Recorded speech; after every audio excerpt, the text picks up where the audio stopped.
Thanks, Pete. In overnight news, the state budget is now in the hands of Governor Scott Walker. The state Senate approved the $70 billion two-year spending plan after midnight following 12 hours of debate. Here's a look at some of the key parts of the budget. It cuts income taxes by about $650 million over the next 2 years for an average cut of $152. It expands the private school voucher program statewide, and it increases spending in public schools by $150 per student in each of the next 2 years. Fox 11's Beth Jones has balanced reaction from Madison.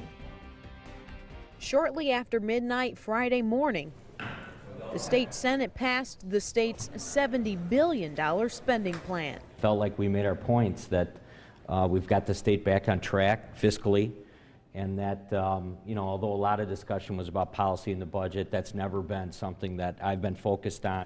The vote came after Democrats used a procedural move to delay the initial vote, which was supposed to happen shortly after 10. Democrats argued they had not had enough time to discuss the bill. The final tally was 17-16. GOP Senator Dale Schultz of Richland Center had said earlier in the day he would vote against the budget plan, and he did. Schultz had been an outspoken critic of the spending proposal. Despite gaining a vote, Democrats still fell short. They say it's a disappointing day. How do you say it? We're moving 1,000 miles to the south and 60 years backwards. We're not moving the state forward, we're moving backward.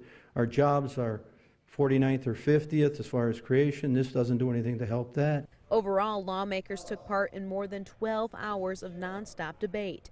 Democrats brought forward more than 50 amendments. However, not all were taken up.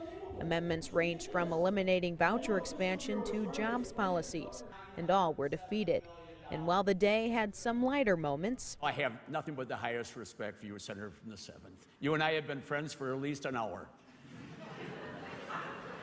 it was clear how passionate both sides were about the policies they believed in. So anyone that stands on this Senate floor and says we have made education a priority, and we aren't going to apologize for giving the people back their money.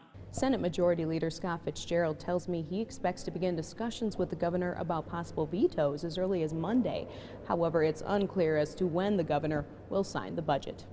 In Madison, Beth Jones, Fox 11 News. Governor Walker has another view of the budget. His office released a statement saying, quote, "This budget will help bring more prosperity to the people of Wisconsin.